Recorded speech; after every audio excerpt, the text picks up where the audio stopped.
नमस्कार। आज आप जानेंगे घोंघे के बारे में मजेदार तथ्य। घोंघे जेलीफिश की तरह हमारे ग्रह के सबसे पुराने निवासी माने जाते हैं। ये मोलस्क लगभग 600 मिलियन वर्ष पहले दिखाई दिए थे। गैस्ट्रोपोड्स में विभिन्न पर्यावरणीय परिस्थितियों के अनुकूल होने और खुद को ज्यादा नुकसान पहुंचाए बिना उनमें जीवित रहने की क्षमता होती है। घोंघे के पूरे शरीर को कवर करने वाली मांसपेशी के लिए धन्यवाद। यह मोलस्क पूरी तरह से अपने स्वयं के खोल में खींचा जा सकता है। घोंघे अपने स्वयं के अनुभव के आधार पर अपने स्वयं के व्यवहार को ठीक करने में सक्षम होते हैं। चाकू की धार के साथ चलते समय घोंघे को चोट नहीं लगती, क्योंकि बलगम उसके शरीर को ढक देता है और उसे हिलने में मदद करता है। यदि पर्यावरण की स्थिति काफी खराब हो जाती है तो घोंघे हाइबरनेशन में जाने में सक्षम होते हैं, जो लगभग 6 महीने तक रहता है। हाइबरनेशन में ये मोलस्क 0 से 120 डिग्री सेल्सियस तक तापमान का सामना करने में सक्षम होते हैं।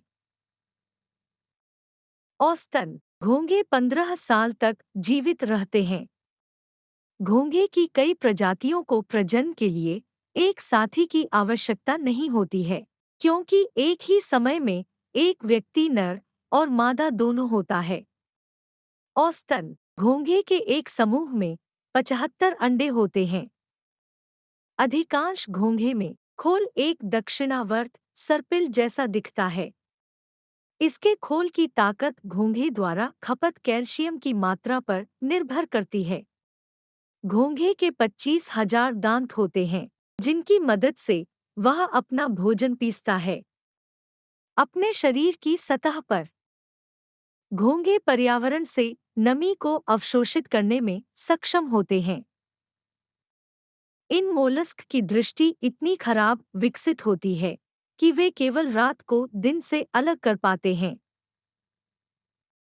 गंध की अपनी अच्छी तरह से विकसित भावना के कारण खोल के बाहर का घोंघा भोजन को सूंघने में सक्षम होता है, जो इससे 2 मीटर की दूरी पर होता है। घोंघे न केवल कोई आवाज करते हैं, बल्कि वे बिल्कुल कुछ भी नहीं सुनते हैं। घोंघे में घ्राण और स्पर्शनीय रिसेप्टर्स मोलस्क के मोबाइल हॉर्न की सतह पर स्थित होते हैं। घोंघे का आपस में संचार आपसी स्पर्श से होता है। घोंघे काफी मजबूत जीव होते हैं। वे जितना वजन उठा सकते हैं, वह उनके वजन का 10 गुना है। इन मोलस्क की दुनिया में ऑस्ट्रेलियाई समुद्री घोंघा आकार और वजन के लिए रिकॉर्ड धारक है। इसके खोल की लंबाई 60 सेंटीमीटर है और इसका वजन 15 से 18 किलोग्राम तक होता है। घोंघे के गोले उनके आवास और आहार के आधार पर अलग-अलग रंग के होते हैं। घोंघा हमारे ग्रह पर सबसे धीमे जीवों में से एक है। 1 मिनट में वे लगभग 7 सेंटीमीटर ही पार कर पाते हैं। चिकित्सा अनुसंधान यह आशा देता है कि समय के साथ घोंघे मानव मस्तिष्क के कुछ रोगों के उपचार के लिए तंत्रिका ऊतक दाता बन सकते हैं, जैसे विशेष रूप से मिर्गी के रूप में। चूहों पर किए गए कम से कम प्रयोग सकारात्मक परिणाम देते हैं। कोई फर्क नहीं पड़ता कि यह कितना विरोधाभासी लग सकता है। दुनिया में दौड़ हैं जिनमें घोंघे भाग लेते हैं। इस तरह की प्रतियोगिताएं यूके में आयोजित की जाती हैं, जहां लेट्यूस के पत्तों का निशान घोंघे को फिनिश लाइन तक ले जाने के लिए एक गाइड के रूप में कार्य करता है। घोंघे के लिए नमक और चीनी दोनों ही बेहद जहरीले होते हैं।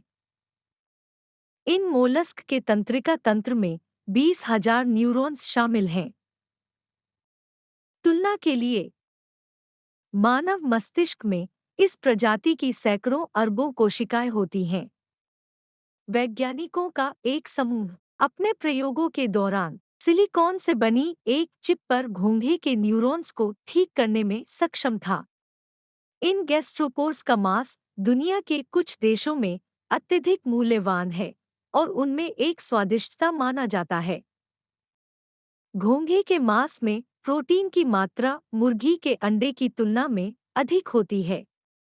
अगर जानकारी आपके लिए उपयोगी थी, तो आप चैनल को लाइक और सब्सक्राइब कर सकते हैं। जल्द ही फिर मिलेंगे।